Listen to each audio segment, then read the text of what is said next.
नमस्कार दोस्तों, स्वागत है आप सभी का द स्टडी के यूट्यूब प्लेटफॉर्म पर। तो आज हम डिस्कस करेंगे यूपीएससी के जीएस पेपर 3 के बारे में, जिसमें इकोनॉमी सेक्शन को हम डिस्कस करेंगे आज।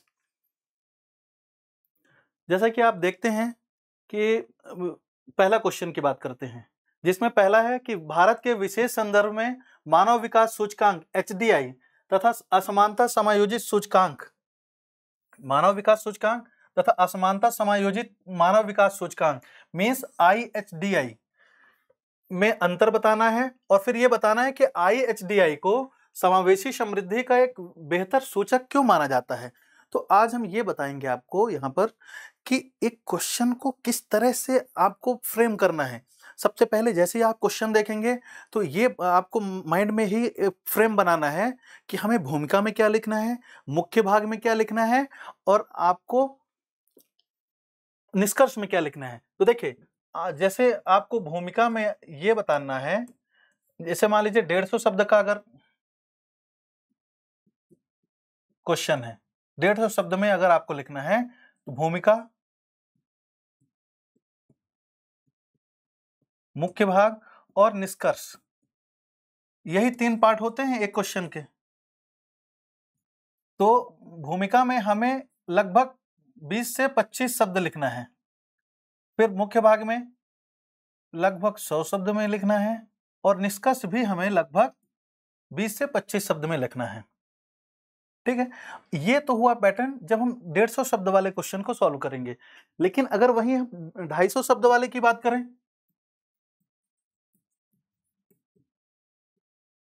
तो इसको जस्ट डबल कर दिया जाए कि लगभग 50 शब्द होना चाहिए इसके लिए, फिर लगभग 150 शब्द होना चाहिए इसके लिए मुख्य भाग के लिए और लगभग 50 शब्द होने चाहिए निष्कर्ष के लिए। तो ये पैटर्न हमें फॉलो करना चाहिए जब हम मेंस का आंसर राइटिंग करते हैं। तो देखिए भूमिका को, अच्छा ये तीनों चीज एक दूसरे से इंटरलिंक होनी चाहिए। ऐसा नहीं कि आप आंसर लिखते समय भूमिका कुछ और लिख रहे हैं, मुख्य भाग कुछ और लिख रहे हैं और निष्कर्ष कुछ और लिख रहे हैं। अगर आप ऐसा लिखते हैं तो आपके मार्क्स निश्चय ही कम में होंगे। ठीक है, तो भूमिका में देखिए जैसा कि हम पहले क्वेश्चन की बात करते हैं कि पहला क्वेश्चन देखिए कि भारत के विशेष संदर्भ में एचडीआई और आईएचडीआई में क्या अंतर है। ये भारतीय संदर्भ में पहले तो आपको पता होना चाहिए कि एचडीआई और आईएचडीआई होता क्या है। मानव विकास सूचकांक और असमानता समायोजित मानव विकास सूचकांक, ये दोनों को जारी करने वाली एक ही संस्थान है यूएनडीपी। यूएनडीपी द्वारा जारी किया जाता है। तो आपको भूमिका में क्या लिखना है कि एचडीआई और आईएचडीआई, अगर हम भूमिका की बात करें तो क्या लिखना है कि एचडीआई और आईएचडीआई को यूएनडीपी द्वारा, देखिए यहां पर हम इंग्लिश वाले वर्तनी का इंग्लिश शब्द का यूज कर रहे हैं, जबकि आपको आंसर राइटिंग करते समय हिंदी वर्तन देवनागरी लिपि का ही यूज करना है। यूएनडीपी द्वारा जारी किया जाता है।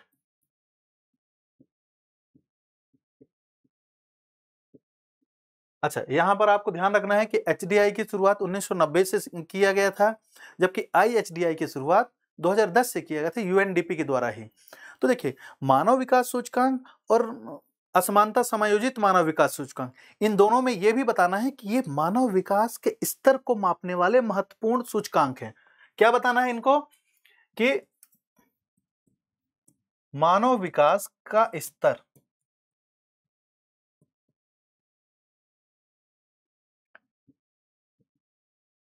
को मापने वाले ये महत्वपूर्ण सूचक है।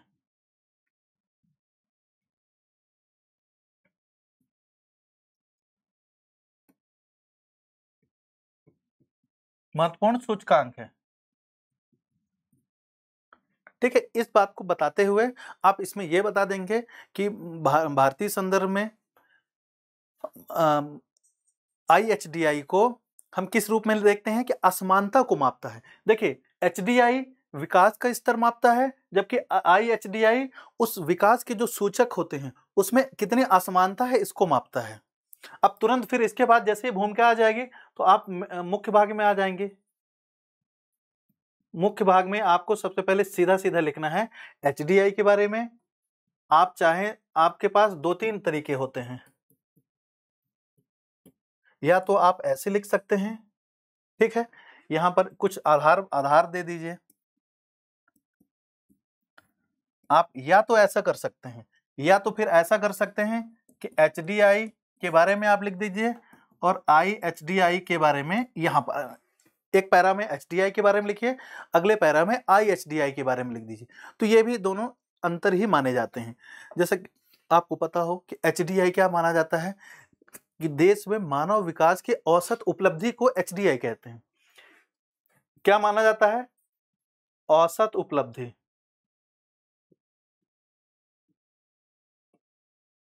ठीक है, देश में मानव विकास की औसत उपलब्धि को क्या कहते हैं? HDI। वहीं हम IHDI में क्या देखते हैं कि जनसंख्या के भीतर स्वास्थ्य, शिक्षा और आय में असमानताओं को ध्यान में रखते हुए वास्तविक विकास का स्तर मापा जाता है। इसमें क्या मापा जाता है? जैसे, ठीक है, जनसंख्या में, ठीक है, स्वास्थ्य, शिक्षा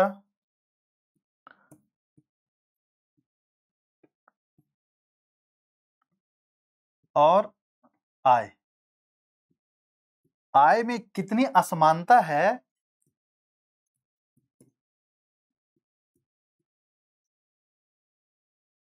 तो इस असमानता को मापा जाता है IHDI के द्वारा।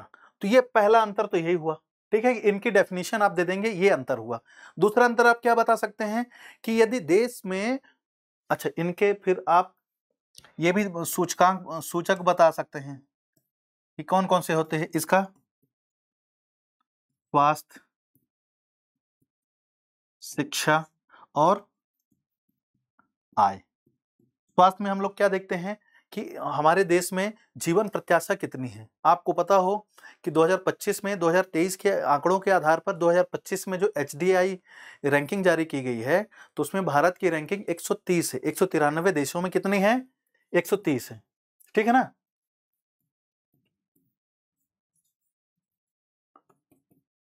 ठीक है, 130 है, ठीक है। वहीं स्कोर की बात करें तो स्कोर कितना है? तो 0.644 है।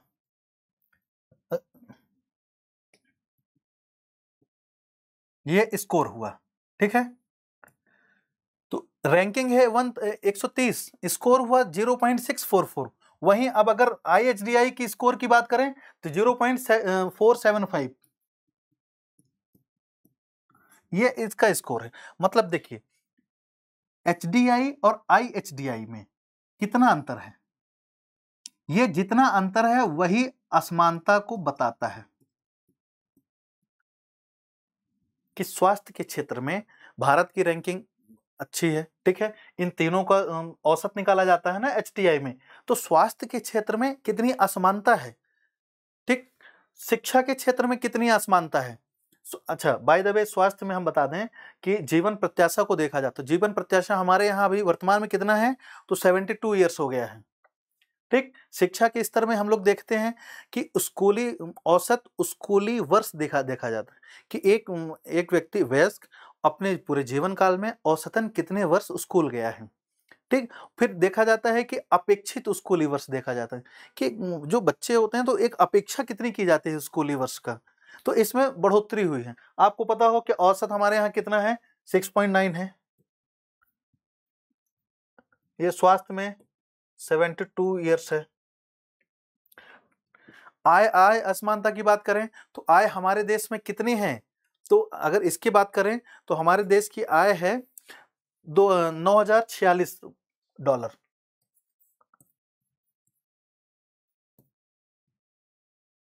$9,046, जो कि अगर 1990 की बात करें तो उससे अभी वर्तमान में 4 गुना हो गया लगभग। तो ये कुछ फैक्चुअल जानकारी है और इसी आधार पर ये यहाँ पर ये बताया जाता है। बता दीजिए आप IHDI में कि स्वास्थ्य, शिक्षा और आय में कितनी असमानता है। तो ये हम IHDI के द्वारा पता करते हैं, समझ रहे हैं। अब अगला अगला आप क्या बता देंगे कि अगर देखिए जो यहाँ पर 0.644 है, 0.475 है, तो इसमें कितने की असमानता है? तो यहाँ पर आपको बता दीजिए कि 30.7% की। कितना है? 30.7% की असमानता। और ये 30.7% की असमानता किसके द्वारा पता चलता है? तो IHDI के द्वारा।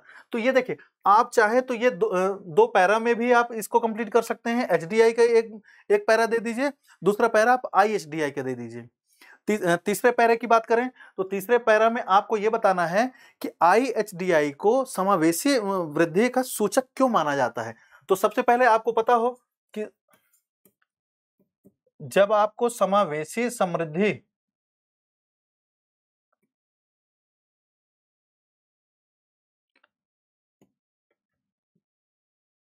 जब आपको समावेशी समृद्धि पता होगा, तब आप सही से बता पाएंगे कि समावेशी समृद्धि में IHDI का क्या रोल है, क्यों सबसे महत्वपूर्ण सूचक माना जाता है। तो आपको पता हो कि इंक्लूसिव ग्रोथ कहते हैं इसको।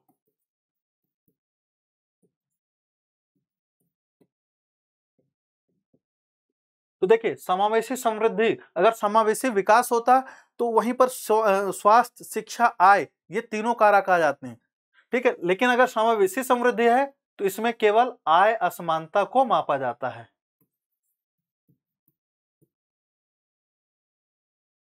आय असमानता के मामले में देखा जाएगा कि आय असमानता को मापने के लिए IHDI क्यों महत्वपूर्ण है, इसको ये मेन आपका कॉन्सेप्ट होना चाहिए लिखने में। तो जैसे एक पॉइंट आप डाले HDI का, ठीक, एक पैरा, दूसरा पैरा आप डाले IHDI का, तीसरा पैरा डालेंगे कि आय असमानता के लिए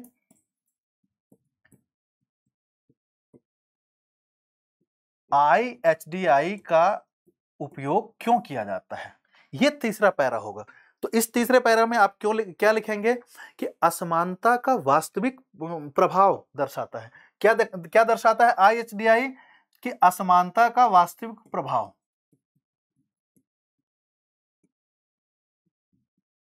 असमानता का वास्तविक प्रभाव, ठीक है ना, असमानता का वास्तविक प्रभाव दर्शाता है। अगली बात करें तो असमानता के वास्तविक प्रभाव किस तरह से दर्शाता है?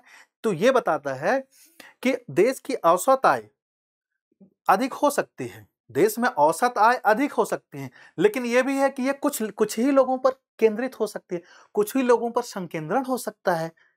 समझ रहे हैं? अभी भी आपको पता हो कि हमारे देश के जो प्रति व्यक्ति आय है, उसमें अगर शीर्ष 1% को हटा दिया जाए तो हमारे यहाँ प्रति व्यक्ति आय और कम हो जाएगी। ये बताइए कि प्रति व्यक्ति आय मतलब लगभग 1,40,000 रुपए के आसपास है हमारे यहाँ प्रति व्यक्ति आय। तो क्या आपकी आय 1,40,000 रुपए है? अपने आप से पूछिए, फिर आपको पता चलेगा कि प्रति व्यक्ति आय क्या वास्तविक सूचक है कि नहीं है हमारे देश में वृद्धि का, ग्रोथ का वास्तविक सूचक क्या प्रति व्यक्ति आय है कि नहीं, ये आप खुद से आकलन कीजिए। समझ गए हैं? फिर देखिए दूसरा देखा जाएगा, दूसरा पॉइंट क्यों इसको IHDI को महत्वपूर्ण समझा जाता है? तो ये आय की गुणवत्ता को बताता है कि आपने कितना, आपके यहाँ आय अर्जित हुआ है उसमें कितने गुणवत्ता है। इसका मतलब यह है कि HDI क्या बताता है? HDI विकास की विकास की मात्रा बताता है। क्या बताता है ये? विकास की मात्रा। जबकि IHDI क्या बताता है? विकास की गुणवत्ता।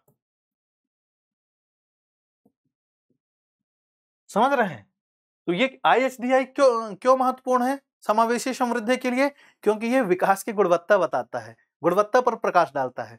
ठीक है, तीसरी चीज आप क्या डालेंगे? तीसरी चीज बताएंगे कि वितरणात्मक न्याय को सुनिश्चित करता है, वितरणात्मक न्याय को दर्शाता है। ये क्या दर्शाता है? वितरणात्मक न्याय को दर्शाता है ये। समझ गए हैं? अब ये बताता है कि जितना भी आय है वो क्या सभी लोगों तक, गरीब से गरीब है ना, वंचित लोगों तक भी क्या आय का समान वितरण हुआ है कि नहीं, इस असमानता को IHDI के द्वारा पता लगाया जाता है। आपको पता हो कि समावेशी नीतियों के मूल्यांकन में भी ये सहायक होता है। समावेशी नीतियों के मूल्यांकन में सहायक होता है। समझ गए हैं? तो ये कुछ पॉइंट आप डालेंगे और एक ये आय असमानता के लिए IHDI को क्यों महत्वपूर्ण माना जाता है, ये कुछ पॉइंट लिखेंगे। तो देखिए, सबसे पहले आप भूमिका लिखेंगे, फिर HDI के बारे में लिखेंगे, फिर IHDI के बारे में लिखेंगे। तो जैसे ही इनको लिखेंगे तो आपके पहले प्रश्न के पहले पार्ट का आंसर कंप्लीट हो जाएगा। तीसरे पैरा में आप लिखेंगे मुख्य भाग के कि IHDI को समावेशी समृद्धि का मुख्य कारक क्यों माना जाता है। समझ गए हैं? फिर लास्ट में आप क्या लिख देंगे? निष्कर्ष लिख देंगे। निष्कर्ष में क्या लिखेंगे कि भारत जैसे देश जहां आर्थिक वृद्धि और सामाजिक आर्थिक असमानता, जहां पर आर्थिक वृद्धि और सामाजिक आर्थिक असमानता साथ साथ चलते हैं, केवल HDI पर नजर रखना पर्याप्त नहीं है। समझ रहे हैं? यहां पर IHDI एक अधिक समग्र और यथार्थवादी तस्वीर प्रस्तुत करता है। समझ गए हैं? इस वजह से आपको यह बताना है कि यह न केवल यह बताता है कि देश कितना आगे बढ़ा है, बल्कि यह भी बताता है कि इस यात्रा में लोग कितने पिछड़ रह गए। समझ रहे हैं? आपको निष्कर्ष में यह जरूर बताना है कि IHDI क्या बताता है। IHDI केवल यह बस नहीं बताता है कि देश कितना आगे बढ़ा है, बल्कि यह भी बताता है कि इस यात्रा में इस देश के लोग कितने पीछे रह गए, मतलब असमानता को बताता है। जैसे ही आप ऐसा बताएंगे ना, तो एक तरह से क्या हो जाएगा, एक ये मूल्यांकन टाइप का हो जाएगा।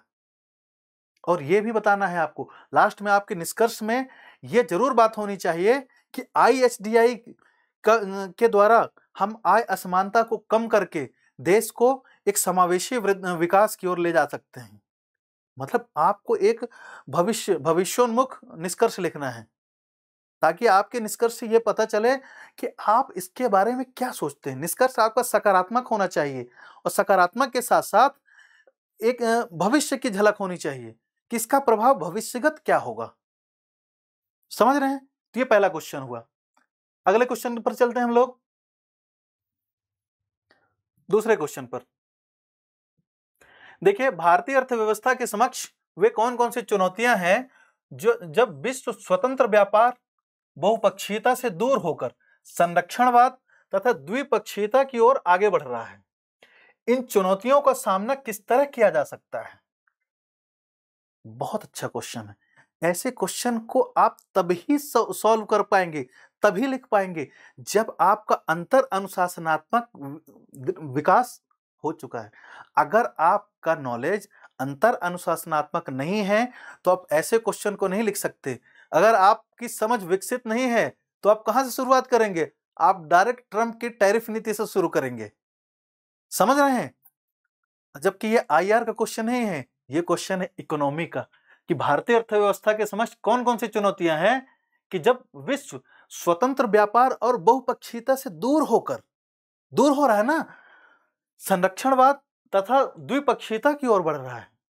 वाह, क्वेश्चन हो तो ऐसे। समझ रहे हैं कि अगर कोई अच्छे से समझ नहीं, आपकी समझ अच्छी विकसित नहीं है, तो इस क्वेश्चन का तो भूमिका भी आप सही से न लिख पाएंगे। समझ गए हैं? तो देखिए, इसका अगर मान लीजिए हम एक पार्ट की बात बताएं, तो सबसे पहले भूमिका में आप क्या लिखेंगे? अच्छा, इस बात को भी ध्यान रखिएगा कि मेंस, UPSC मेंस शुरू होने से पहले हमारे यहाँ जो टेस्ट सीरीज स्टार्ट हुई थी, तो उसमें से इस टाइप इसी से मिलते जुलते क्वेश्चन और जो कंटेंट इस आंसर के लिए होना चाहिए, वही आंसर इन क्वेश्चनों का भी है। समझ गए? हाँ, बस ये है कि इनकी भाषा बदली हुई है। तो एक ही भाषा के क्वेश्चन हूबहू मिल पाना तो मुश्किल होता है। समझ रहे हैं? तो ऐसे में इस बात को ध्यान रखना है कि हमारी जो टेस्ट सीरीज थी, मेंस टेस्ट सीरीज, वो बच्चों के लिए बहुत ही उपयोगी सिद्ध हुई है। जो बच्चे हमारे यहाँ जुड़े हुए थे, उनके मैसेज पे मैसेज आ रहे हैं कि सर ये वाला क्वेश्चन आपके टेस्ट सीरीज से आया है। आप समझ पा रहे हैं कि हमारे यहाँ जो भी आपको कंटेंट दिया जा रहा है, जो भी क्वेश्चन दिया रहा है, जो भी आपसे प्रैक्टिस करवाई जा रही, वो एग्जाम ओरिएंटेड, UPSC के पैटर्न पर ओरिएंटेड रहेगा। तो इसलिए हम चाहते हैं कि अगली बार के लिए आप बिल्कुल विशेष आमंत्रित रहेंगे। आप आइए, हमसे जुड़िए। चलिए इस क्वेश्चन की बात करते हैं। तो इसमें हम भूमिका में क्या लिखेंगे?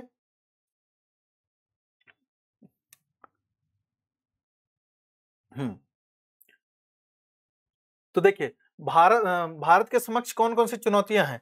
तो भूमिका में हम सबसे पहले यही लिखेंगे कि भारतीय अर्थव्यवस्था, देखिए आपको भूमिका में पूरे प्रश्न की झलक बतला देनी है कि भारतीय अर्थव्यवस्था के समक्ष कौन-कौन सी चुनौतियां हैं और उन चुनौतियों को दूर करने के लिए सरकार के क्या प्रयास है, क्या कदम उठाए जा रहे हैं। आप समझ पा रहे हैं? तो देखिए, भूमिका में ही हम आपको पूरे क्वेश्चन की एक झलक बतला देंगे और उसी का एक्सटेंडेड फॉर्म होता है मुख्य भाग, और उसी का अगला प्रभाव या दूरगामी प्रभाव क्या होगा, वही निष्कर्ष होता है।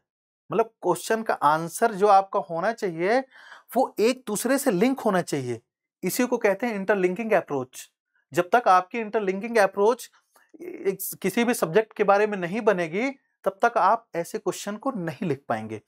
जैसे अब भूमिका की बात करें कि भूमिका में आप क्या लिखेंगे, तो भारतीय अर्थव्यवस्था विश्व व्यापार,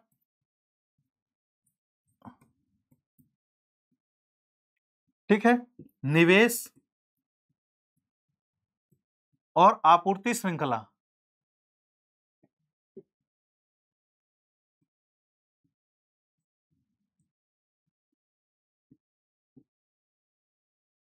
आपूर्ति श्रृंखला के साथ क्या है, एकीकृत है ना।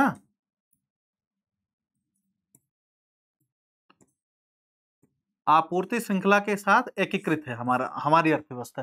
ठीक है, इसमें आपको यह भी बताना है कि यद्यपि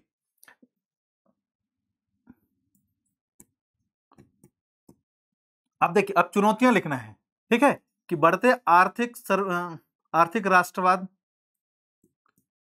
अब चुनौतियां कौन कौन सी बताएंगे? आर्थिक राष्ट्रवाद,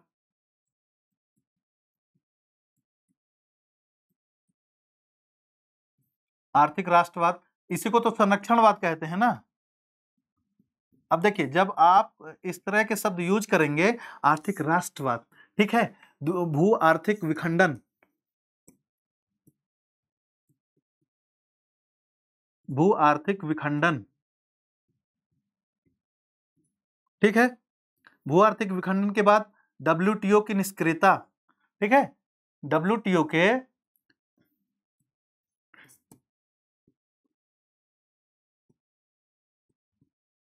डब्ल्यूटीओ की निष्क्रियता, ठीक है, फिर द्विपक्षीय व्यापार समझौतों को प्राथमिकता देना। तो देखिए, ये कुछ चुनौतियां अगर हैं, ठीक है, तो इसके लिए सरकार क्या कर रही है? यद्यपि बढ़ते आर्थिक राष्ट्रवाद, ठीक है, भू आर्थिक विखंडन, डब्ल्यूटीओ की निष्क्रियता, ये हालिया वैश्विक रुझान भारत की विकास संभावनाओं को चुनौती पेश कर रहे हैं। इस तरह से आप एक भूमिका बनाएंगे। भूमिका बना के आप फिर उसका मेन भाग में आएंगे। ठीक है, मेन भाग में आप डायरेक्ट आएंगे कि भारतीय अर्थव्यवस्था कौन कौन सी चुनौतियों का सामना कर रही है। आप डायरेक्ट देखिए चुनौतियों में आएंगे। चुनौतियां कौन कौन सी हैं? जैसे आप लिखेंगे कि निर्यात प्रतिस्पर्धात्मकता है,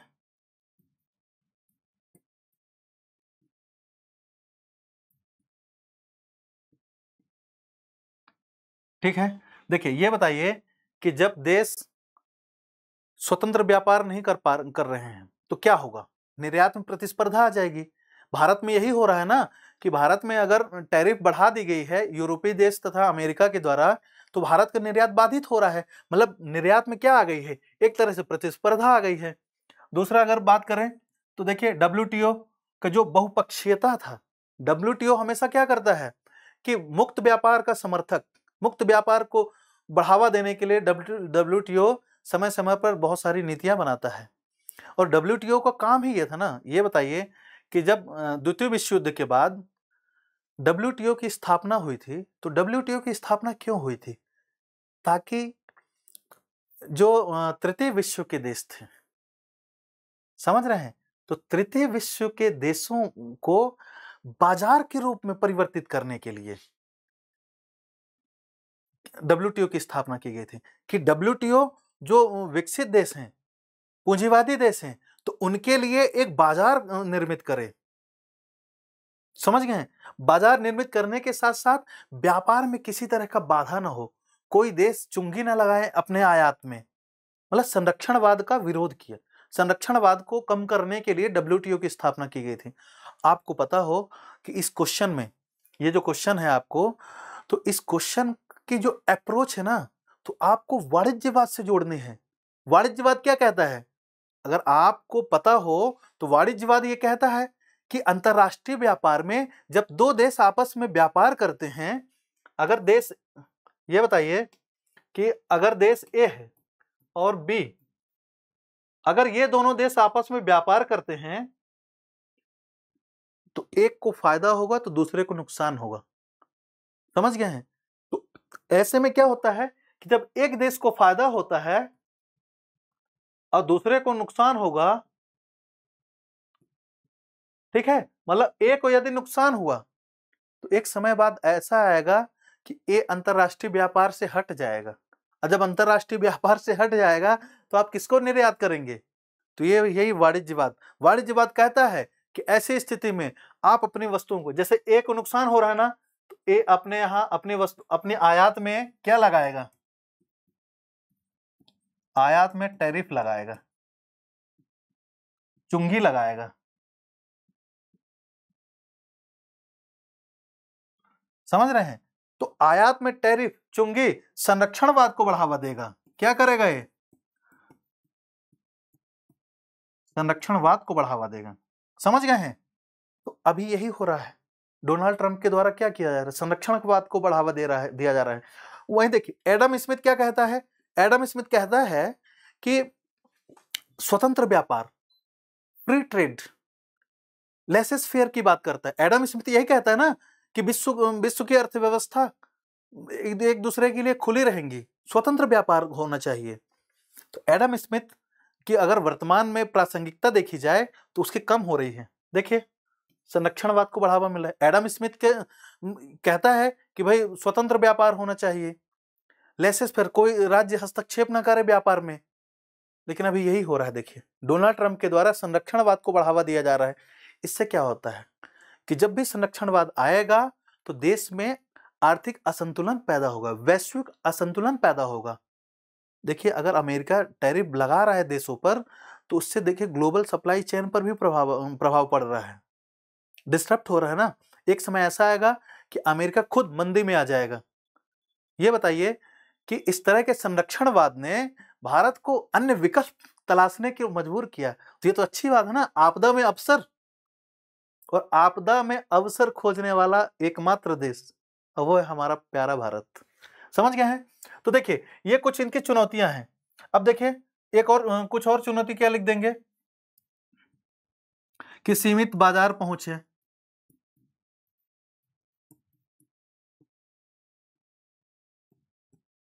देखिए भारत के पास अभी सीमित बाजार पहुंच है। इसी को तो दूर करने के लिए आपको पता हो, आगे चल के बताएंगे कि इसमें इन चुनौतियों को सामना करने के लिए भारत क्या कर रहा है। फिर देखिए वैश्विक आपूर्ति श्रृंखला में व्यवधान हुआ है।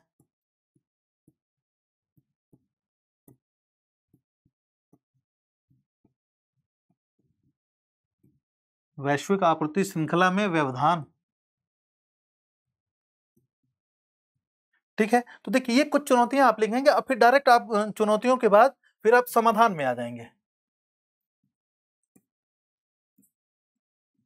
समाधान में क्या लिखेंगे कि व्यापार विविधीकरण होना चाहिए। क्या होना चाहिए? व्यापार विविधीकरण होना चाहिए, ठीक है। आप और क्या लिखेंगे कि घरेलू प्रतिस्पर्धात्मकता में सुधार होना चाहिए।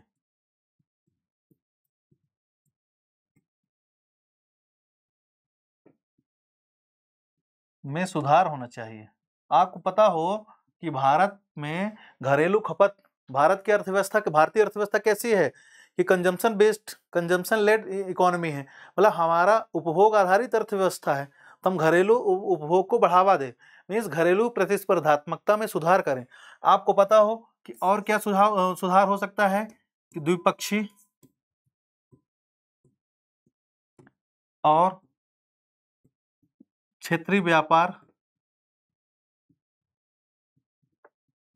समझौता कर लें हम लोग।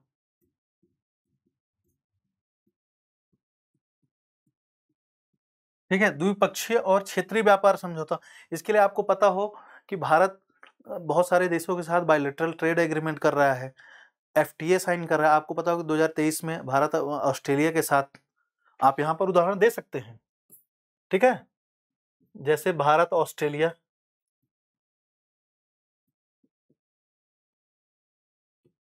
एफटीए साइन हुआ है।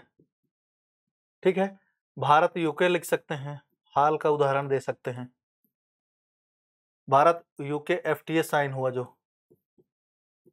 भारत बहुत से देशों के साथ व्यापार समझौते कर रहा है। ये बताइए कि हम लोग व्यापार विविधीकरण के लिए हैं, अमेरिका का विकल्प तलाशने के लिए। आपको पता हो कि हमारे देश के प्रधानमंत्री विभिन्न देशों की यात्रा कर रहे हैं और जहां जाते हैं वहीं पर ट्रेड एग्रीमेंट करके आते हैं, ट्रेड डील करके आते हैं।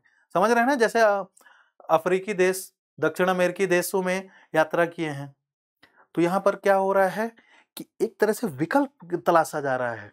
समझ रहे हैं ना, जो संरक्षणवाद की नीति देशों ने अपनाया है तो उसका एक विकल्प तलाशा जा रहा है कि ठीक है, आप अपने यहाँ आयात मत निर्यात मत करने दीजिए हमें, हम दूसरा विकल्प तलाश लेंगे, दूसरा बाजार देख लेंगे। समझ रहे हैं, इससे क्या हो रहा है कि आपदा तो आई थी लेकिन हमने उसको अवसर में बदल दिया। हमें एक अवसर प्राप्त हुआ कि विश्व के अन्य देशों के साथ हम अपने समझौते बढ़ाएं। समझ रहे हैं।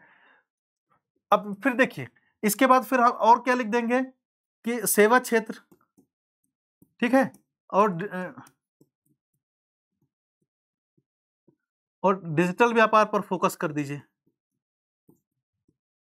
डिजिटल व्यापार पर फोकस करना। ठीक, फिर देखिए खुलेपन के साथ आत्मनिर्भरता को बढ़ावा दीजिए, खुलेपन के साथ आत्मनिर्भरता को बढ़ावा देना। तो देखिए, जब ये आप समाधान प्रस्तुत कर देंगे तो फिर आपको लास्ट में निष्कर्ष लिखना पड़ेगा। लास्ट में आपको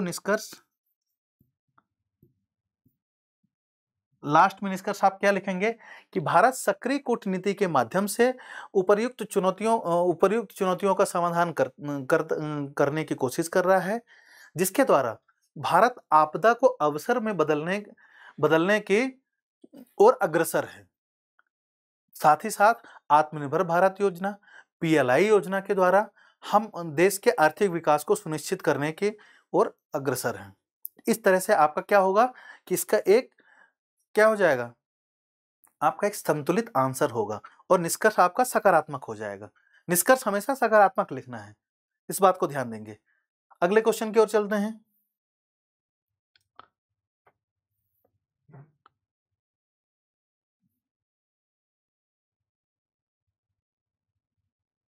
ठीक है, भारत के किसानों द्वारा उच्च मूल्य वाली फसलों के चयन के निर्णय को प्रभावित करने वाले कारकों की व्याख्या कीजिए। भारत में किसानों द्वारा उच्च मूल्य वाली फसलों के चयन के निर्णय को प्रभावित करने वाले कारकों की व्याख्या करना है। मतलब सबसे पहले आपको यह पता होना चाहिए कि उच्च मूल्य वाली फसलें कौन कौन सी होती हैं, तब तो आप इसके बारे में लिख पाएंगे। पता चला ऐसा ना हो कि आप लिखना शुरू कर दिए गेहूं चावल इन, ये ऐसा नहीं लिखना है। सबसे पहले आपको पता होना चाहिए कि उच्च मूल्य वाली फसलें कौन कौन सी होती हैं। तो इसमें आपको देखिए, भूमिका में आप क्या लिखेंगे, भूमिका में सबसे पहले आप लिखेंगे कि उच्च मूल्य वाली फसलें क्या होती हैं।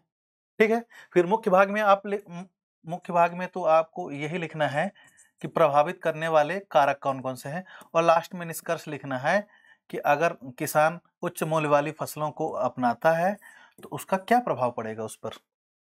ठीक है, तो देखिए सबसे पहले आपको यह बताना पड़ेगा कि उच्च मूल्य वाली फसलें जैसे कि फल, सब्जियां, फूल, मसाले, ठीक है, बागवानी फसलें और औषधि और सुगंधित फसलें, ठीक है, सुगंधित पौधे सहित ये इन फसलों को, ये जो नकदी फसलें ये उच्च कीमत वाली फसलों में गिना जाता है।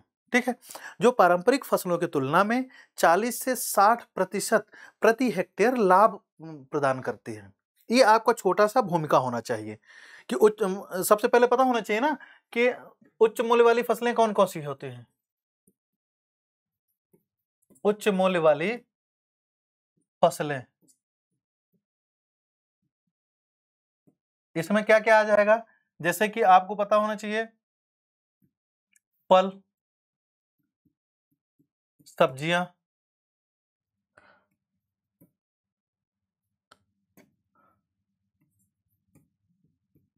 ठीक है, फूल, फिर और क्या आ जाएगा, बागवानी फसलें या बागानी फसलें जिसको कहते हैं, ठीक है। सुगंधित पौधे, सुगंधित फूलों पौधे आते हैं, जो मेडिसिनल प्लांट होते हैं वो इसमें आते हैं। वो देखिए उच्च मूल्य वाली होती हैं। आप कम लगाएंगे तो आप जैसे मूंगफली की खेती करते हैं तो गेहूं और जो पारंपरिक फसल है उनके तुलना में आपको ज्यादा फायदा मिलेगा ना। तो इस तरह से आप इसकी भूमिका बनाएंगे। ठीक, मुख्य भाग में आप क्या लिखेंगे कि कौन कौन से कारक किसानों को प्रभावित करते हैं, कौन कौन से कारक होते हैं कि जब किसान उच्च मूल्य वाली फसलों को लगाने पर मजबूर होता है या वो लगाने की सोचता है। तो जैसे पहले कारक की बात करें तो अगर पहले कारक की हम बात करें तो आपको पता हो कि मूल्य मूल्य ज्यादा होता है, इस वजह से किसान उच्च मूल्य वाली फसल को लगाता है। मतलब आर्थिक कारक होगा ना, बाजार में मांग, देखिए आप यहां पर आर्थिक कारक में लिख सकते हैं कि इनके बाजार मांग अधिक होती है, ठीक है, और कीमत अधिक होती है। बाजार मांग और कीमत लिख देंगे। दूसरा पॉइंट इसी इसी में, ठीक है, बाजार मांग और कीमत। यहां पर अगला पॉइंट लिख देंगे कि लागत लाभ अनुपात इनमें कम होता है। ये बताइए कि लागत कम लगती है और लाभ इनको ज्यादा मिलता है। समझ गए हैं? फिर और क्या लिख देंगे कि जोखिम और अनिश्चितता भी तो एक है। देखिए चयन करने के पीछे आर्थिक कारण में ये भी एक आएगा, बीमा और ऋण की उपलब्धता, ये भी एक कारक रहेगा। अगर मान लीजिए किसी फसल में बीमा की उपलब्धता नहीं है, बीमा नहीं मिल रहा है, ठीक है, और ऋण की उपलब्धता भी नहीं है, तो किसान कैसे अपनी खेती करेगा, कैसे नई फसल उगाएगा? फिर तो किसान को लगेगा ये चलो जो गेहूं रखा है हमारे पास पिछले साल का उसी को हम बो देते हैं, हमारे पास पैसा नहीं है नई नई फसल लगाने का, तो कैसे लगाएंगे? समझ गए? अगली बात देखते हैं, कृषि और पारिस्थितिकी साधन। ये बताइए कि जलवायु जैसी होगी वैसी फसल लगाएंगे।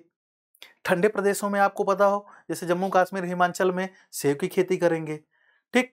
आपके जो आर्द्रता वाले क्षेत्र हैं वहां पर मसालों की खेती करते हैं। आपको पता हो केरल कर्नाटक में मसालों की खेती होती है ना।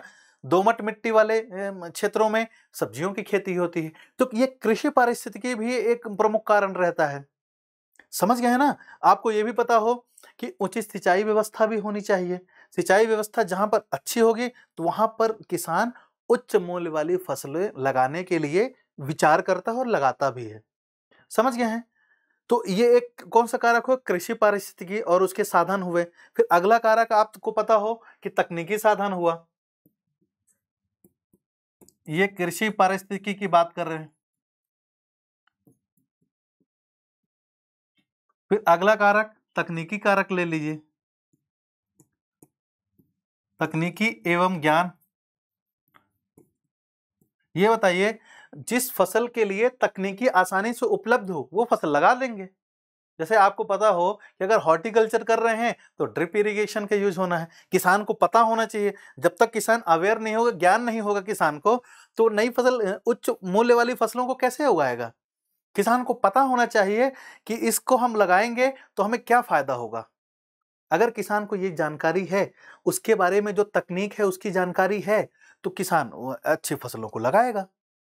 समझ गए हैं? फिर और देखिए बाजार और अवसंरचना। बाजार और अवसंरचना की बात है। बाजार तक पहुंच आसान होनी चाहिए। ये बताइए कि आप सब्जी का उत्पादन कर लिए, अब पता चला कि 150 किलोमीटर आपके यहाँ से बाजार है, जो बड़ा मार्केट है 150 किलोमीटर दूर है, वहां तक ले जाने के लिए आपके पास साधन नहीं है, तो आप सब्जी कैसे क्यों लगाएंगे? सब्जियों की खेती नहीं करेंगे। मतलब बाजार तक आसान पहुंच होना चाहिए। अगर आसान पहुंच नहीं है भाई, परिवहन की सुविधा होनी चाहिए। पता चला कि अपने खेत से 150 किलोमीटर लेके जा रहे हैं तो परिवहन लागत बढ़ गई, इस वजह से वो उत्पाद महंगा हो गया। उत्पाद महंगा हो गया तो फिर उसकी बिक्री कम होती है। आपको पता हो कि अगर किसी वस्तु की कीमत ज्यादा हो जाती है तो उसकी डिमांड कम हो जाती है। ठीक है, आपको पता हो कि अगला कारक हम बात बताएं, नीति संस्थान। तो देखिए, सरकार की नीतियों पर भी निर्भर करता है कि किसान किस तरह की फसलें उगाएगा, संस्थान पर निर्भर करता है। ठीक है, और सरकार के द्वारा जो प्रोत्साहन दिया जाता है उस पर निर्भर करता है कि सरकार उच्च मूल्य वाली फसलों का उत्पादन करेगा कि नहीं। जैसे नीतियों की बात करें तो नीतियों में आपको पता हो कि राष्ट्रीय बागान बोर्ड के अंतर्गत 100 करोड़ तक का 55 बागवानी क्लस्टर बनाए गए हैं। ये थोड़ा सा आपको लिख देना है यहाँ पर नीतियों में। ठीक है, राष्ट्रीय बागवान बोर्ड के द्वारा 100 करोड़ रुपए से 55 क्लस्टर बनाए गए, बागवानी क्लस्टर बनाए गए। ये एक नीतिगत कार्य हो गया। ठीक है, आप संस्थान की बात करें तो आपको पता हो मखाना बोर्ड 2025-26 के बजट में दिया था, मखाना बोर्ड की स्थापना किया गया है। बिहार में किया गया, बिहार में मखाना बोर्ड। फिर आपको ये भी पता हो कि राष्ट्रीय हल्दी बोर्ड की स्थापना निजामाबाद तेलंगाना में हुआ है 2023 में। तो ये संस्थागत सुधार हो रहे हैं ना, समझ रहे हैं ना। कृषि अवसंरचना कोष बनाए गए। तो ये कुछ कारण है, मुख्य भाग में आप लिखेंगे, भूमिका में लिखेंगे, और लास्ट में आप निष्कर्ष में क्या लिखेंगे। हालांकि आपको ये भी बताना है कि इनके पीछे कुछ चुनौतियां भी हैं। अगर इस तरह के हम नीतिगत उपाय किए, इस तरह के अगर ये कारक मिलके किसान का क्या करेंगे, किसान की आय में बढ़ोतरी करेंगे, किसान को क्या बनाएंगे। आपको निष्कर्ष में क्या लिखना है कि किसान की आय दोगुनी, किसान आत्मनिर्भर भारत, जो भारतीय बजट का उद्देश्य है। भारतीय बजट में 4 स्तंभ हैं। ठीक है, आपको पता है कि एक गरीब, अन्नदाता, युवा और नारी, ज्ञान। तो 4 स्तंभों में एक कौन सा है, एक अन्नदाता भी है। तो किसान की आय सुरक्षित बढ़ेगी। जब किसान खुशहाल तो देश खुशहाल, क्योंकि हमारा देश गांवों में बसता है। समझ रहे हैं। तो इस तरह से इसका निष्कर्ष लिखेंगे। तो अगर आप ये पैटर्न फॉलो करते, देखिए आपको निष्कर्ष हमेशा सकारात्मक लिखना है और सकारात्मक के साथ साथ दूरगामी होना चाहिए। इस तरह से आप लिखेंगे तो निश्चय ही आपको 10 में से 5.5 6, मैक्सिमम 5.5 हम मान के चलते हैं, 5 5.5, अगर इतने 50% आप नंबर ला लिए तब तो आप टॉप कर जाएंगे, रैंक लेके आएंगे, है ना। हम ये भी नहीं बोल रहे हैं कि आप इस तरह से लिखेंगे तो आपको 10 में से 8 नंबर मिलेगा। अतिशयोक्ति बोलना कोई ठीक नहीं बात। चलिए अगले क्वेश्चन की बात करते हैं हम, कि भारत में कृषि वस्तुओं के आपूर्ति श्रृंखला प्रबंधन के क्षेत्र तथा महत्व के विस्तार से व्याख्या करना है। तो देखिए आपको पता होना चाहिए, इसमें भी हम क्या लिखेंगे, देखिए भारतीय कृषि वस्तुओं की आपूर्ति श्रृंखला, ठीक है, आपूर्ति श्रृंखला प्रबंधन, इस बात को ध्यान रखना है। सप्लाई चेन मैनेजमेंट, कृषि वस्तुओं, एग्रीकल्चरल सप्लाई चेन मैनेजमेंट के क्षेत्र कौन कौन से हैं तथा उनका क्या महत्व है, इसका थोड़ा विस्तार से बताना है। तो आपको पहले ये बताना होगा भूमिका में, ठीक है,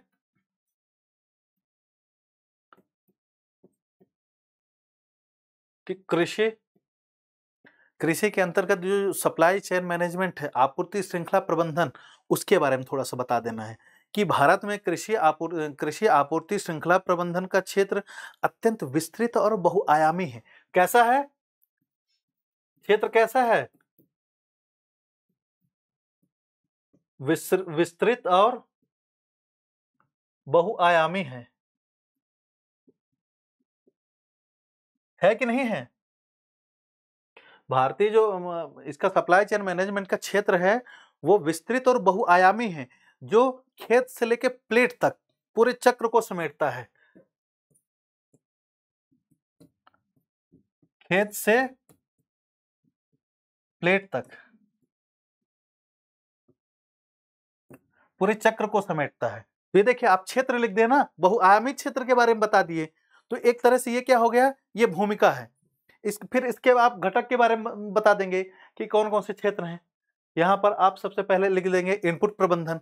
इनपुट प्रबंधन क्या है? एक क्षेत्र है कि इसमें आप जैसे जो कृषि इनपुट होते हैं, उर्वरक है, बीज है, सिंचाई के साधन, कीटनाशक हैं, ठीक है। तो इस तरह के इन चीजों का प्रबंधन किस तरह से किया जा रहा है, ये इसका पहला चरण है ना, सप्लाई चेन मैनेजमेंट, ठीक है। आपूर्ति श्रृंखला प्रबंधन का पहला चरण क्या है कि इनपुट प्रबंधन करना। क्या है? इनपुट प्रबंधन, ठीक है।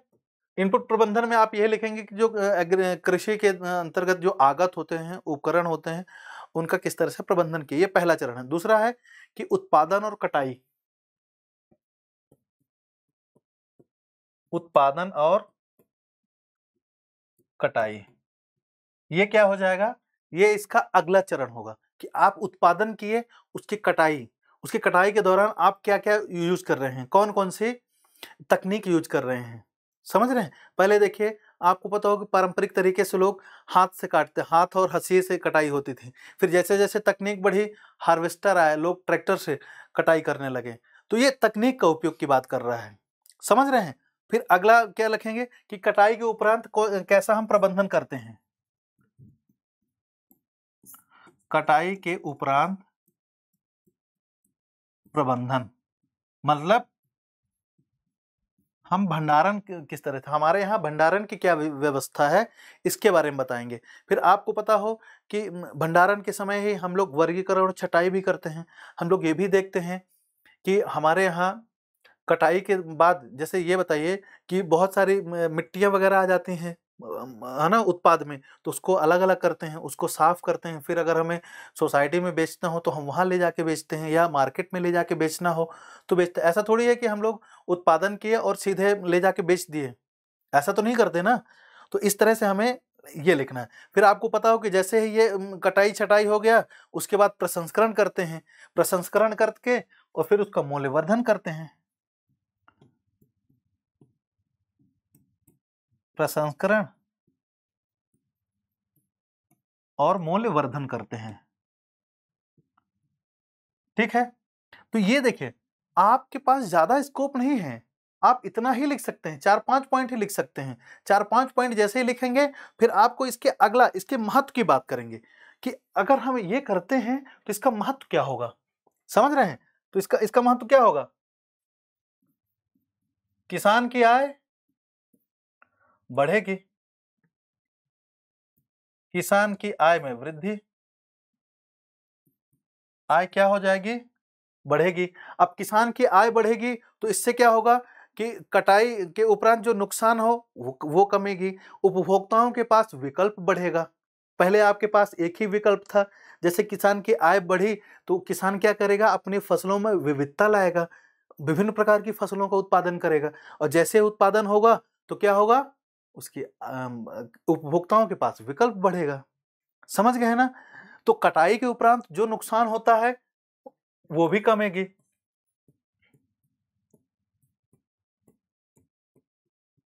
कटाई उपरांत नुकसान क्या हो जाएगा, कमेगा। समझ में आ रहा है ना। फिर उसके बाद आप क्या देखेंगे कि खाद्य सुरक्षा होगी, खाद्य सुरक्षा होगी, और उसके बाद मूल्य स्थिरता भी बढ़ेगी। तो इस तरह से कुछ आप 3-4 पॉइंट लिखेंगे, खाद्य सुरक्षा और मूल्य स्थिरता बढ़ेगी। ये तो देखिए 3-4 पॉइंट आप लिखेंगे, फिर लास्ट में आपको निष्कर्ष लिख देना। अच्छा, ये समझ रहे हैं ना। 3-4 पॉइंट लिख दीजिएगा कि अर्थव्यवस्था मजबूत होगी,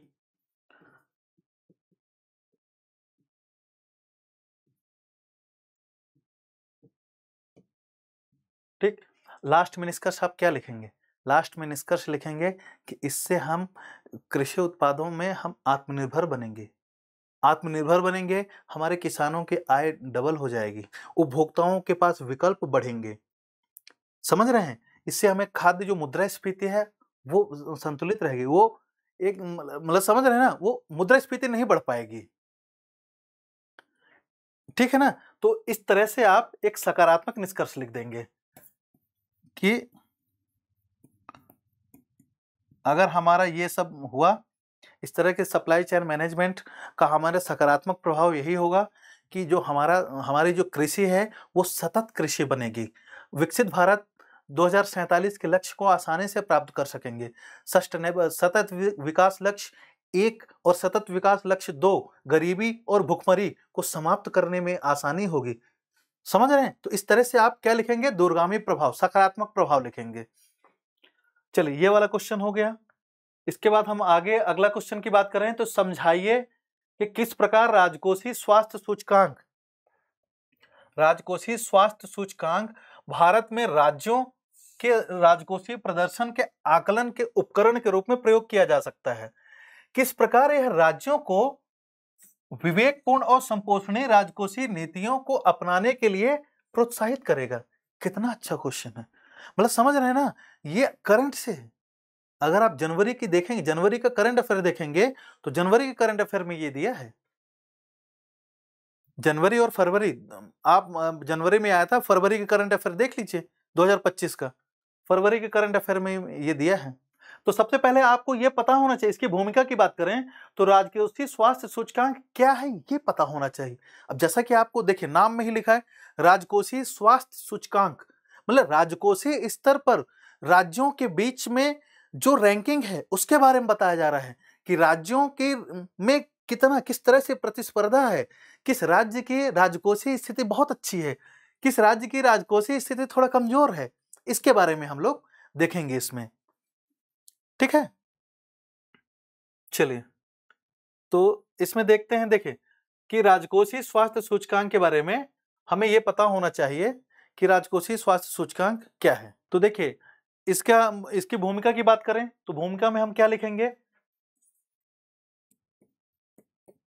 भूमिका के बारे में सबसे पहले हम लिख देंगे कि राजकोषीय सूचकांक, ठीक है, कि राजकोषीय स्वास्थ्य सूचकांक क्या होता है, ठीक है, भारत में कौन जारी करता है, इसके बारे में थोड़ा सा फैक्चुअल जानकारी देते हुए हम एक भूमिका लिख देंगे।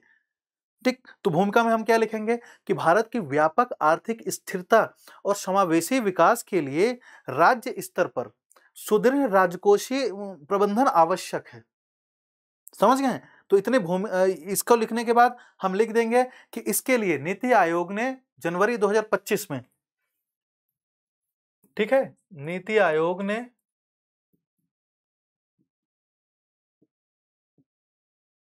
जनवरी 2025 में एक सूचकांक जारी किया जिसको कहते हैं क्या? FHI, physical health index. ठीक है, अभी हम राजकोषीय स्वास्थ्य सूचकांक को FHI लिखेंगे, जिसमें से शीर्ष 18 राज्यों के राजकोषीय स्थिति का आकलन किया गया है। ठीक है, और उसमें राज्यों को 4 श्रेणियों में बांटा गया है। तो ये थोड़ा सा भूमिका लिखेंगे कि नीति आयोग के द्वारा जारी किया गया जनवरी 2025 में राज्यों की राजकोषीय स्थिति का आकलन करने के लिए। ठीक है, तो इसके बाद फिर हम क्या लिखेंगे? डायरेक्ट सीधे आ जाएंगे, इसका उद्देश्य क्या था, इसके उद्देश्य के बारे में लिखेंगे कि नीति निर्माताओं को राजकोषीय सुधार और स्थिरता हेतु आंकड़े आधारित आकलन प्राप्त करने के लिए नीति आयोग के द्वारा इस सूचकांक की शुरुआत की गई। ये छोटा सा हम भूमिका लिखेंगे, फिर डायरेक्ट हम आ जाएंगे इसके, ये बताएंगे कि ये जो राजकोषीय स्वास्थ्य सूचकांक है तो 5 उप सूचकांक, 5 उप सूचकांक कौन कौन से हैं इसके बारे में थोड़ा सा हमें लिखना पड़ेगा, क्योंकि यही एक आधार है, ठीक है, कि राज्यों के जो राजकोषीय प्रदर्शन है तो उसके उपकरण कौन कौन से उपकरणों का प्रयोग किया जा रहा है, मतलब किस तरह से इन उपकरणों का उपयोग करके राज्यों के राजकोषीय स्वास्थ्य का आकलन किया जा रहा है, इसके बारे में जरूर लिखें। तो वो कौन कौन से उपकरण है? 5। ये पहला देखेंगे कि व्यय की गुणवत्ता क्या होनी चाहिए।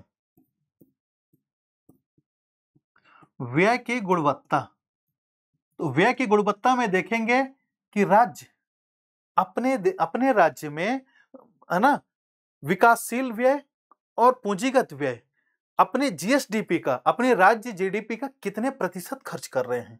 विकासशील में सामाजिक आर्थिक जो राजस्व व्यय होते हैं, सामाजिक आर्थिक व्यय, वो विकासशील व्यय और पूंजीगत व्यय, वो अपने जीएसडीपी, अपने राज्य जीडीपी का कितने प्रतिशत खर्च किए हैं।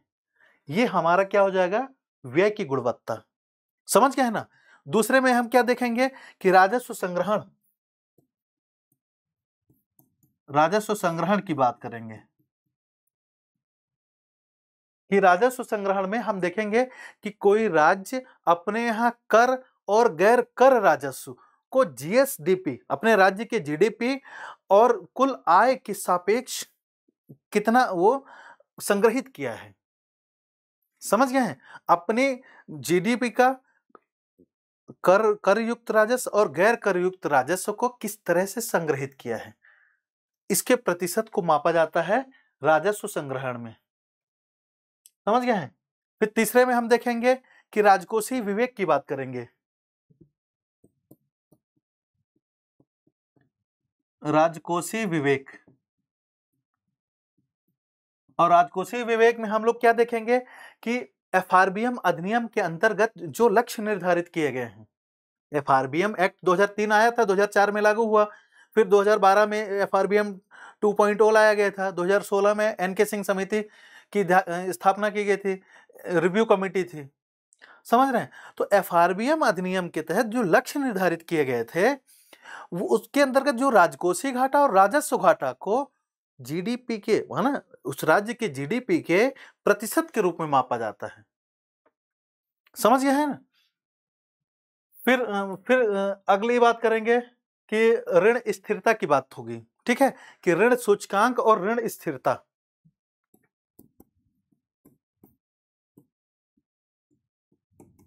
ऋण सूचकांक और ऋण स्थिरता। तो देखिए, ऋण सूचकांक में क्या देखा जाता है कि बकाया देयता, मतलब जितना ऋण है, और ब्याज भुगतान जीडीपी, उस राज्य की जीडीपी के और राजस्व प्राप्तियों के अनुपात को देखा जाता है कि उस राज्य की कितना ऋण है, ठीक है, और कितना वो ब्याज दे रहा है, उसका उसका और राज्य की जीडीपी और राजस्व प्राप्तियों के अनुपात के रूप में देखा जाता है। ये तो हुआ क्या, ऋण सूचकांक।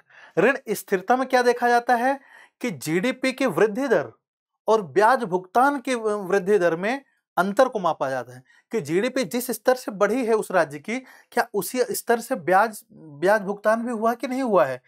ऐसा तो नहीं कि जीडीपी बढ़ाने के लिए हम दूसरे संस्थानों से, है ना, केंद्र से या अन्य वित्तीय संस्थानों से हम उधार लिए जा रहे हैं, क्या ऐसा तो नहीं है। इस सूचकांक को मतलब ऋण स्थिरता के माध्यम से मापा जाता है।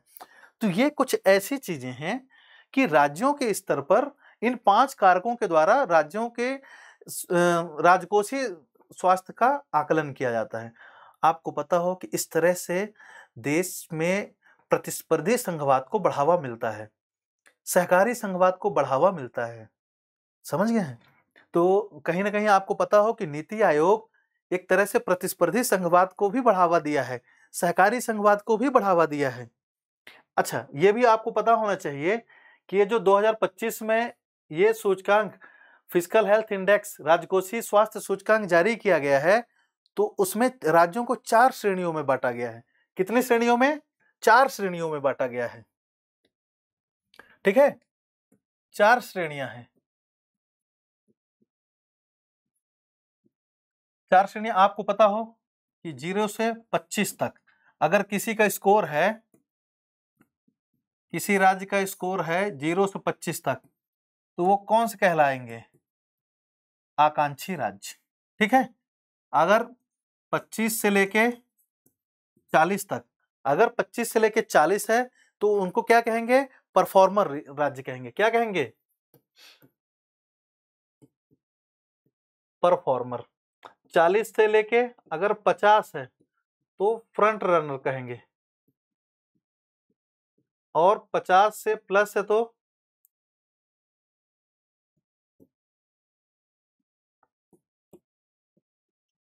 क्या कहेंगे? अचीवर्स कहेंगे। तो इस तरह से राज्यों को 4 श्रेणियों में बांटा गया है। अच्छा, इसी के आधार पर आप ये भी लिख सकते हैं मुख्य भाग में ही कि राज्यों का भारत में राज्यों की क्या स्थिति है। जैसे शीर्ष राज्य कौन कौन से हैं आपको पता होना चाहिए कि उड़ीसा, ठीक है, उड़ीसा है, गोवा है, छत्तीसगढ़ है, ये कैसे राज्य हैं? शीर्ष राज्य हैं। उड़ीसा की बात करें तो आपको पता होना चाहिए कि 67.8 स्कोर है इसका। कितना है? 67.8। ठीक है, तो ये शीर्ष राज्य है, मतलब ऐसे राज्य जिनका स्कोर 50 प्लस है वो अचीवर्स की श्रेणी में आते हैं। फिर उसी में आप देखिए पूंजी व्यय, ठीक है, पूंजीगत व्यय में कौन कौन से राज्य अग्रणी हैं? तो हम देखेंगे मध्य प्रदेश, उड़ीसा, गोवा, कर्नाटक। ठीक है, देखिए आपको पता हो पूंजीगत व्यय कौन कौन से? एमपी है, उड़ीसा है, गोवा है, कर्नाटक है। अच्छा, ये कैसे पता चला? तो ये अपनी टोटल जीडीपी का, ये राज्य अपनी टोटल जीडीपी का लगभग 27% निवेश करते हैं पूंजीगत में। कितना है? लगभग 27% निवेश करते हैं पूंजीगत निवेश में। समझ रहे हैं? तो ये पूंजीगत व्यय के लिए एक श्रेणी बना दी गई। शीर्ष में तो कौन से आ गया? उड़ीसा, गोवा, छत्तीसगढ़। पूंजीगत व्यय में देखिए फिर कुछ पिछड़े राज्य हैं, जैसे पंजाब है और पश्चिम बंगाल है। ये कैसे हैं? ये पिछड़े राज्य हैं। ये इस आधार पर कहा गया कि ये राज्य अपनी टोटल जीडीपी का केवल 10%, लगभग 10% ही पूंजीगत व्यय में खर्च कर रहे हैं, मतलब ये पिछड़े हुए राज्य हैं। तो ये सब क्या है? तो ये एक तरह से एक तुलना है ना। जब इस तरह की रैंकिंग जारी की जाती है तो ये क्या होगा? ये प्रतिस्पर्धी संघवाद को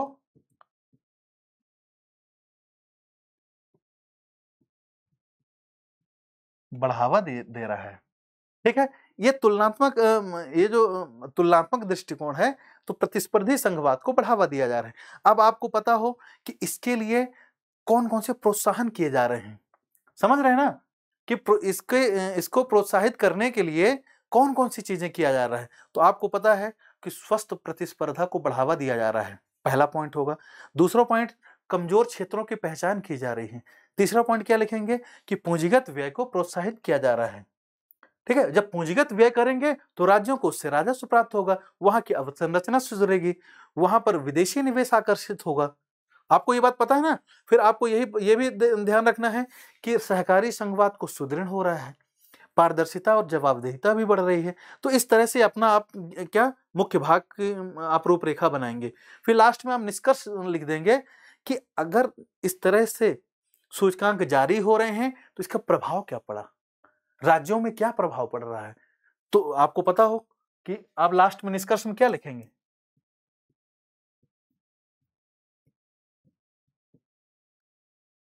कि राजकोषीय स्वास्थ्य सूचकांक 2025 न केवल एक निदान उपकरण है, बल्कि राज्य स्तर पर राजकोषीय शासन को बढ़ावा देने के लिए नीति निर्धारण तंत्र भी है। यह केवल एक निदान उपकरण ही बस नहीं है, राज्य स्तर पर राजकोषीय शासन को बढ़ावा देने के लिए नीति निर्धारण तंत्र भी है। समझ गए हैं? तो ये यहां से आपके एक निष्कर्ष की भूमिका बनेगी। आपको ये भी बताना होगा कि इससे क्या होगा? राज्यों में आत्मनिर्भरता, विकसित राज्य की भावना विकसित होगी। आपको पता हो कि नीति आयोग की 10वीं शासी परिषद की बैठक हुई थी मई 2025 में। उसमें विकसित भारत के लक्ष्य को पूरा करने के लिए विकसित राज्यों की संकल्पना दिया गया है कि राज्य विकसित होंगे तो देश अपने आप विकसित होगा। तो हम चाहते हैं कि आप लोग अपने सुझाव में ये बात भी डालें कि अगर राज्य विकसित होना है तो राज्य विकसित गांव होना है, गांव होना चाहिए, विकसित जिले होना चाहिए, विकसित शहर होना चाहिए। जब अगर हमारे गांव विकसित हो जाएंगे, हमारे शहर विकसित होंगे, जिले विकसित हो जाएंगे, तो राज्य अपने आप विकसित हो जाएगा।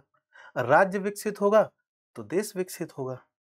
तो राज्य विकसित होने के साथ साथ विकसित गांव को हमें जरूर आत्मसात करना पड़ेगा। अगर हमारे गांव विकसित हुए तभी तो वो हमारे राज्य को विकसित कर पाएंगे। क्योंकि अब आपको पता हो कि हमारा देश गांवों में बसता है और हमारा देश गांवों में बसता है, तो गांव विकसित तो देश विकसित। इस तरह से आप अपने निष्कर्ष को आगे देंगे। अब देखिए, अब अगले क्वेश्चन की बात करते हैं कि पीएलआई योजना, ठीक है, उत्पादन संबद्ध पीएलआई योजना के तर्क आधार की विवेचना करना है, इसकी क्या उपलब्धियां हैं, उपलब्धियों की बात करना है, किस प्रकार इस योजना का कार्य, इस योजना की कार्य पद्धति तथा परिणामों में सुधार किया जा सकता है। आपको पता हो कि पीएलआई योजना के पीछे का तर्क आपको बताना है, ठीक है, फिर इसकी क्या उपलब्धियां हैं ये भी बताना है, फिर इसके बारे में ये भी बताना है कि इस योजना की कार्य पद्धति तथा परिणामों में सुधार किया जा सकता है, इसके बारे में भी बताना है। ठीक, तो एक आप छोटी सी भूमिका बना लेंगे कि पीएलआई योजना 2020 में शुरू की गई थी। कब शुरू की गई थी? 2020 में। और किस लिए शुरू की गई थी? उत्पादन को बढ़ावा देने के लिए, विनिर्माण क्षेत्र को बढ़ावा देने के लिए। आपको पता हो कि मेक इन इंडिया कार्यक्रम की शुरुआत की गई थी कि भारत में आइए उत्पादन कीजिए। अब मेक इन इंडिया कार्यक्रम इतना सफल हो नहीं पाया था। अगर इसकी समालोचनात्मक व्याख्या करने की बात किया जाए, तो अगर इसकी विफलता की बात करें, तो ये जिस उद्देश्य के लिए पूरा लाया गया था, वो उद्देश्य पूरा नहीं कर पाया। हाँ, ये जरूर है कि मेक इन इंडिया ने एक रूपरेखा जरूर बना दी। पीएलआई योजना जैसी महत्वपूर्ण योजनाओं के लिए एक आधारभूत, है ना, एक बेस का काम की है मेक इन इंडिया कार्यक्रम। तो पीएलआई योजना विनिर्माण क्षेत्र को बढ़ावा देने के लिए लाया गया, है ना, हमारे यहाँ 2020 में शुरू किया गया है और वर्तमान में 14 क्षेत्रों को, कितने क्षेत्रों को? 14 क्षेत्रों को। ये बताइए कि 2020 में पीएलआई योजना की शुरुआत की गई, ठीक है, और क्षेत्र कितने जोड़े गए हैं? 14 क्षेत्रों को इसके अंतर्गत शामिल किया गया है, ठीक है। फिर इसके साथ साथ आपको यह भी बताना है कि इसका क्या उद्देश्य क्या था, कि पीएलआई योजना को घरेलू विनिर्माण को बढ़ावा देना, ठीक है, विदेशी निवेश को आकर्षित करना, रोजगार सृजन, ठीक, आयात पर निर्भरता कम करना। तो इन उद्देश्यों की पूर्ति के लिए इस योजना को 2020 में शुरू किया गया। समझ रहे? आत्मनिर्भर भारत योजना को कहीं ना कहीं गति देने के लिए। अगर ये बताइए, हमारे यहाँ पीएलआई योजना सफल होती है, हालांकि इसलिए बहुत ज्यादा हद तक सफल हुई है, इसी वजह से देखिए आपको क्वेश्चन में मिल गया यूपीएससी में। अगर इसकी इंपॉर्टेंस नहीं होती तो ये आपके क्वेश्चन पेपर में नहीं होता। ये समझ जाइए कि अगर ये क्वेश्चन पेपर में है तो इसका रेलेवेंसी, इसकी इंपॉर्टेंस बहुत है। तब तो यूपीएससी जानना चाहता है कि आपके इसके बारे में क्या विचार है, कितना आप जानते हैं इसके बारे में।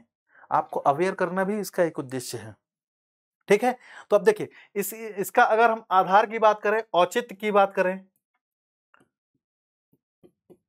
औचित्य की बात करें, तो इसका कौन कौन से आधार हैं?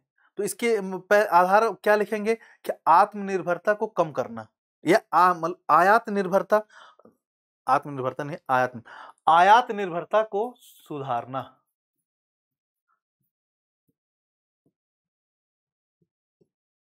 आयात निर्भरता को सुधारना, ठीक है। अगला औचित्य हम क्या देखेंगे कि वैश्विक निवेशकों को आकर्षित करना, ठीक है, रोजगार को बढ़ा, देखिए, वैश्विक निवेश को आकर्षित करना,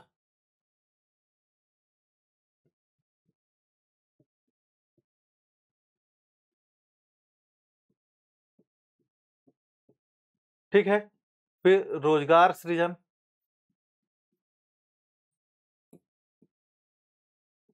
और रोजगार सृजन होगा तो आपको पता हो कि आत्मनिर्भरता को प्राप्त करना, इलेक्ट्रॉनिक्स क्षेत्र में बढ़ावा देना।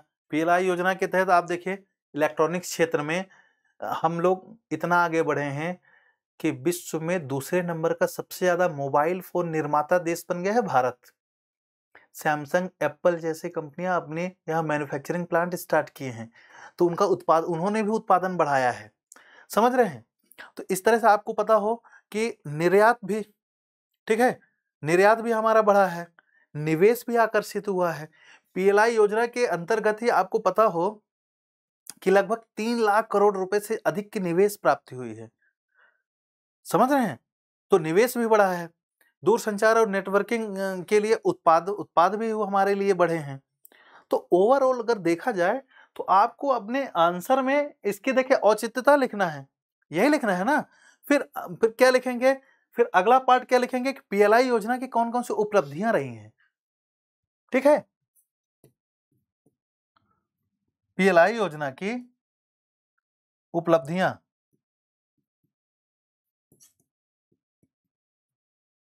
तो पीएलआई योजना की उपलब्धियां 1 नंबर, मतलब ऐसे आप पॉइंट में भी लिख सकते हैं। पहला क्या लिखेंगे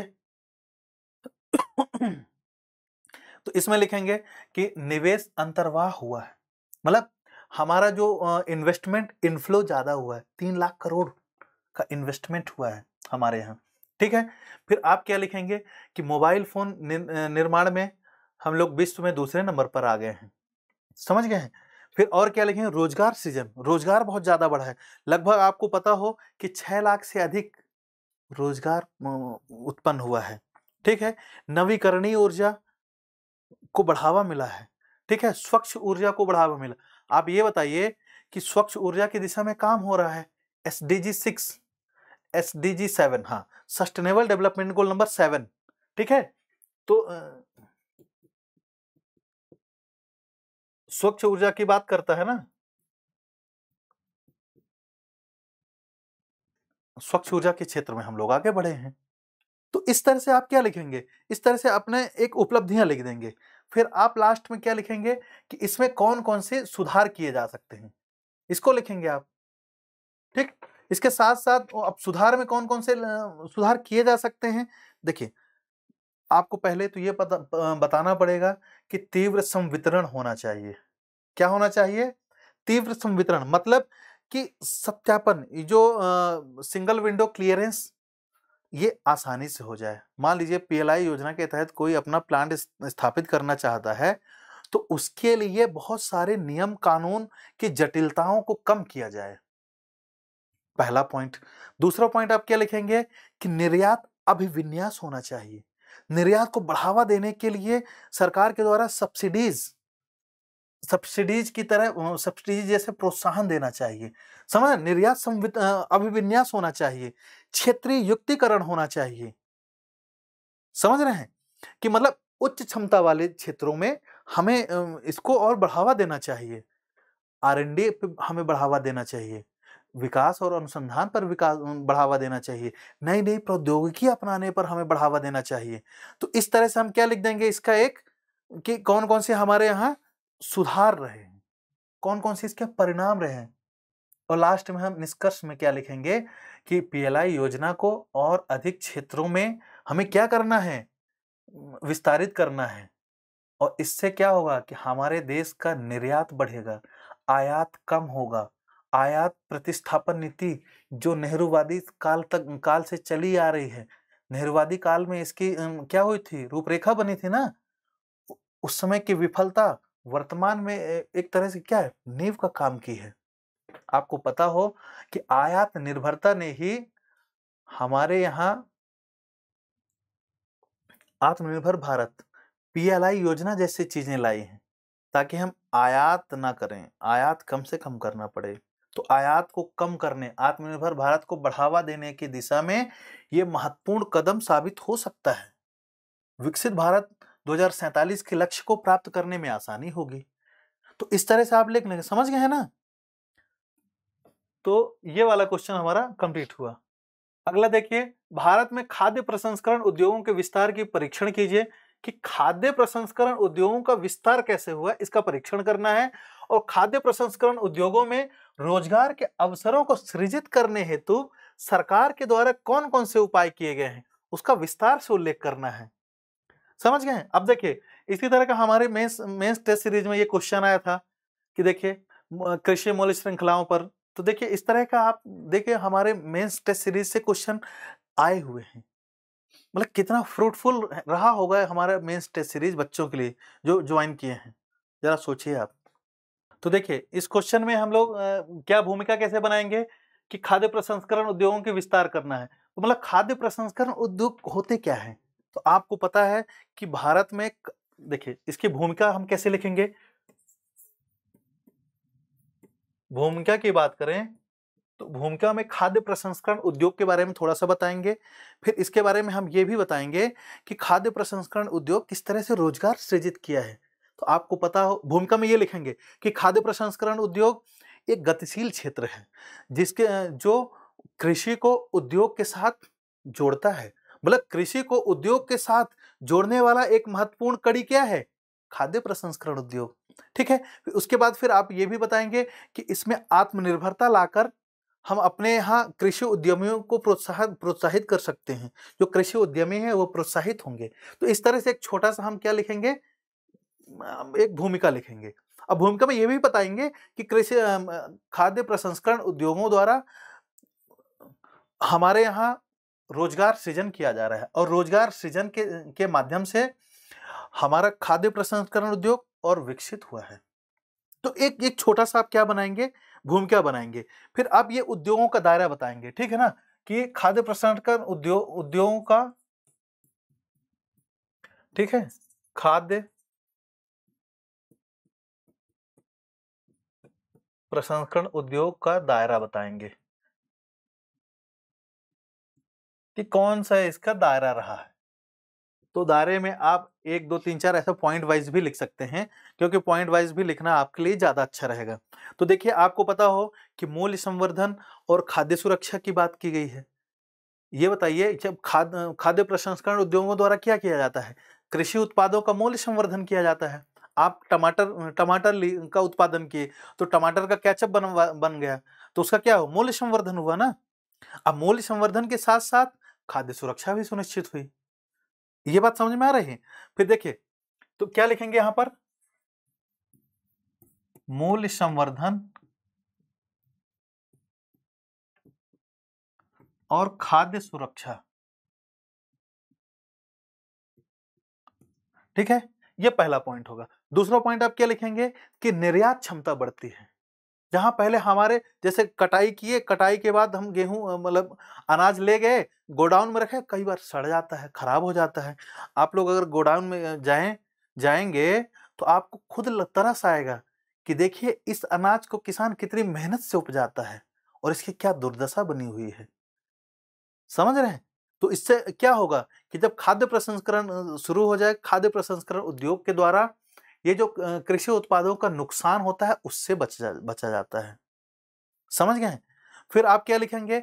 निर्यात क्षमता में वृद्धि होती है, उपभोक्ता की मांग बढ़ती है, उपभोक्ताओं को नए-नए विकल्प मिलते हैं। ठीक है? तो देखिए निर्यात संवर्धन होगा, निर्यात क्षमता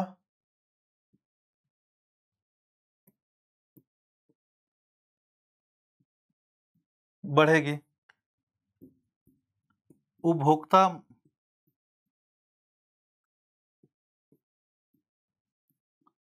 की मांग में इजाफा होगा। तो ये कुछ 2-3 पॉइंट आप इसमें लिखेंगे, ठीक है? फिर आप ये भी लिखेंगे कि ग्रामीण विकास होगा। ग्रामीण विकास भी तो सुनिश्चित होगा। ठीक है? कृषि उद्यमिता का विकास होगा। तो इस तरह से आप 2-3 पॉइंट लिखेंगे, नवाचार और स्थायित्व तो आएगा। देखिए, ग्रामीण विकास, ठीक है? आपको पता हो कि इससे नवाचार भी बढ़ेगा।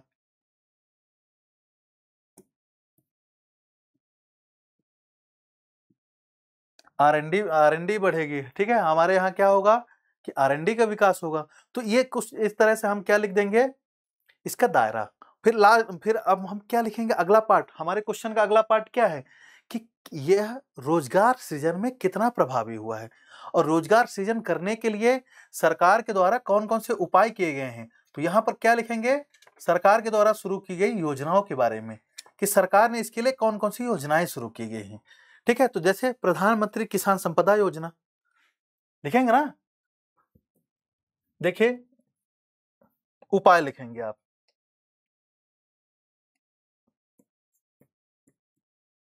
कि रोजगार सृजन के लिए सरकार द्वारा पीएम किसान संपदा योजना।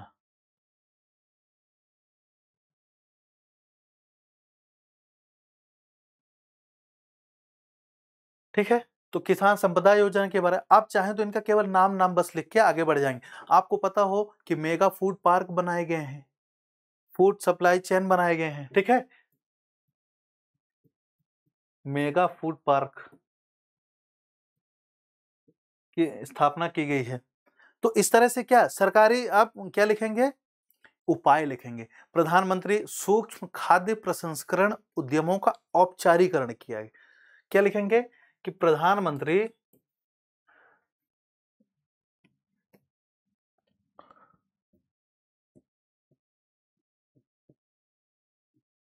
सूक्ष्म खाद्य प्रसंस्करण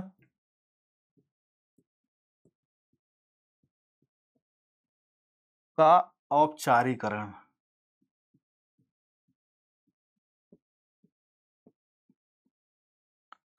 तो ये क्या है, ये सरकार के कुछ उपाय हैं जिनके द्वारा क्या हो रहा है, रोजगार का सृजन हो रहा है। आपको पता हो कि खाद्य प्रसंस्करण उद्योग में जो एमएसएमई सेक्टर है, तो उसके द्वारा रोजगार का सृजन सबसे ज्यादा किया जा रहा है।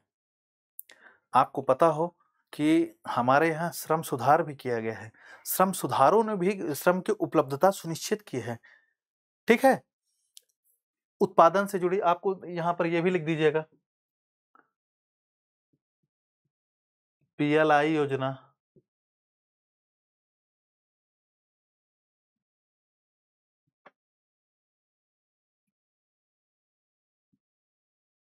ठीक है, पीएलआई योजना भी इसके इसके अंतर्गत शुरू किया गया है। तो ओवरऑल आपको क्या लिखना है? अब ये हो गया आपका पॉइंट, देखिए। ठीक है, इसी को एक-एक लाइन में एलैबोरेट कर देंगे। फिर लास्ट में निष्कर्ष में क्या लिखेंगे कि खाद्य प्रसंस्करण उद्योगों द्वारा भारत में कृषि उत्पादों को उद्योगों के अंतर्गत लाकर उनका मूल्य संवर्धन किया गया है, तथा साथ ही साथ रोजगार सृजन में भी महत्वपूर्ण भूमिका निभाई गई है। इससे क्या होगा कि इससे हमारा आर्थिक विकास सुनिश्चित होगा, कृषकों की आय में इजाफा होगा, हमारे किसान आत्मनिर्भर बनेंगे। समझ रहे हैं? उनके उनके लागत मूल्य कम होगी। तो इस तरह से हम क्या लिखेंगे, इसका निष्कर्ष, एक सकारात्मक निष्कर्ष लिखेंगे। ठीक है, तो ये रहा आज का हमारा पूरा यूपीएससी मेंस पेपर 3 का डिस्कशन। तो आप लोग हमसे जुड़े रहेंगे और हमें फॉलो करेंगे। ठीक, कैसा रहा ये सेशन, ये आप लोग हमें कमेंट में लिखकर बताएंगे। थैंक यू, जय हिंद।